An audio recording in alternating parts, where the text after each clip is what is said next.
2 सितंबर को सरकार ने पबजी मोबाइल पर बैन लगा दिया और पबजी के बैन होने के 2 दिन के बाद यानी कि 4 तारीख को एक नया गेम अनाउंस हो जाता है जिसका नाम है फौजी। अक्षय कुमार इसके बारे में ट्वीट करते हैं और कहते हैं कि आत्मनिर्भर भारत की कॉल को सपोर्ट करेगा और इस गेम से जो पैसा आएगा उसका 20% सैनिकों के लिए बनाए गए ट्रस्ट भारत के वीर को जाएगा।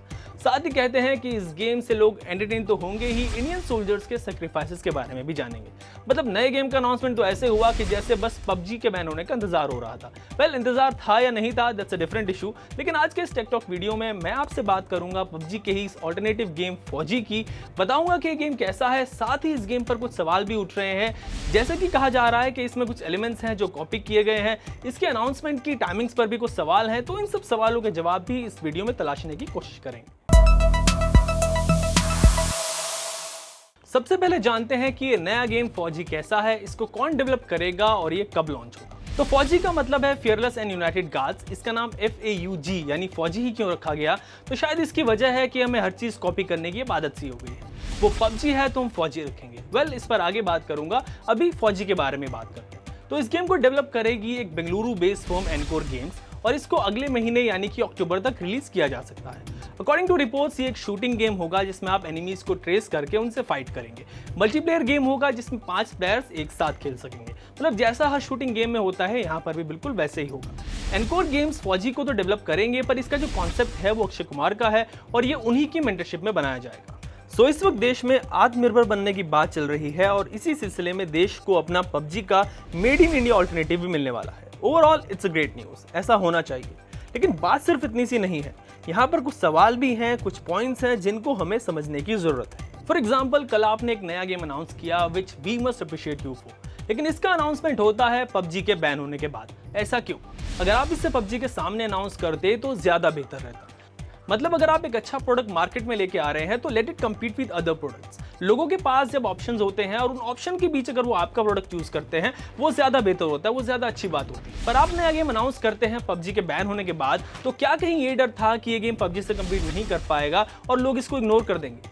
हालांकि ये कहा जा रहा है कि फौजी की जो प्लानिंग है वो मई जून से चल रही थी और पबजी बैन से इसका कोई ताल्लुक नहीं है। वेल, इसका ताल्लुक है या नहीं है ये आप डिसाइड करेंगे। नेक्स्ट, क्या हम आत्मनिर्भर चीजों को बैन करने के बाद ही बनेंगे? टिकटॉक बैन हुआ तो टिकटॉक के ऑल्टरनेटिव्स आ गए लाइक रोपोस और चिंगारी एंड अदर्स, लेकिन द ट्रुथ इज कि इनमें से कोई भी ऐप टिकटॉक के मुकाबले का नहीं था। क्यों नहीं था? वजह यह है कि हम इंतजार करने लगते हैं कि मार्केट में किसी का भी कोई कहीं से स्पेस खाली हो और हम वहां पर फिट हो जाए या फिर एडजस्ट हो जाए, which is a negative approach. जब तक हम खुद से अपने लिए स्पेस क्रिएट नहीं करेंगे, हम आत्मनिर्भर नहीं बन पाएंगे। हमारे प्रोडक्ट ग्लोबली फेमस होने चाहिए, पर होता ऐसा है कि हमारे प्रोडक्ट देश में ही नहीं चल पा रहे हैं। शॉर्ट वीडियोस ऐप की बात करें तो टिकटॉक बैन के बाद चिंगारी और रोपोसो से ज्यादा आजकल लोग स्नैक वीडियो ट्रेलर यूज कर रहे हैं, जो कि इंडियन ऐप्स है ही नहीं। वजह साफ है कि हमारी अप्रोच जो होनी चाहिए वो नहीं है। इस पर आप कह सकते हैं कि भाई अभी तो शुरुआत है और आगे जाके चीजें बेहतर हो जाएंगी। वेल, अगर आप शुरुआत में ही कॉपी करने लगेंगे तो आगे क्या होगा? इसका एग्जाम्पल फौजी नाम में ही है। मतलब आप एक पॉपुलर मोबाइल गेम के नाम तक को कॉपी कर रहे हैं। वो पबजी है तो आप फौजी रखेंगे। भाई FAUJI कर लीजिए, पबजी को ही कॉपी करने की क्या जरूरत है? But that's what our approach has been. साथ ही फौजी का जो पोस्टर शेयर किया गया है उस पर भी सवाल उठ रहे हैं। सोशल मीडिया पर लोग कह रहे हैं कि एक शटरस्टॉक की इमेज ले ली है और उस पर इंडियन फ्लैग को लगाकर एडिट कर दिया है एंड उसे यूज किया जा रहा है। वैसे उस इमेज को परचेज किया गया होगा, पर जब आप कोई गेम डेवलप कर रहे हैं और वो भी सेना के नाम पर, वहां पर आर्मी का नाम ले रहे हैं, तो उसका पोस्टर तो एटलीस्ट ओरिजिनल बनाएं, अपने आप बनाएं। ऐसे ही कुछ महीने पहले एक बड़ी फर्म ने जूम और Google Meet video calling app का राइवल ऐप बनाया था और अगर आप उसको भी देखेंगे तो उसमें भी चीजें गूगल मीट और जूम से कॉपी की गई हैं। और ये सब करने के बाद बात की जाती है आत्मनिर्भरता की और आर्मी का नाम लेकर आप अपने गेम को प्रमोट करते हैं। तो क्या आपके गेम को किसी इमोशनल सपोर्ट की जरूरत होगी? अगर वाकई में गेम अच्छा है तो लोग उसे डाउनलोड करेंगे और खेलेंगे। वेल, तो ये थे कुछ सवाल जिनका जवाब हमने इन्हीं सवालों के जरिए ढूंढने की कोशिश की।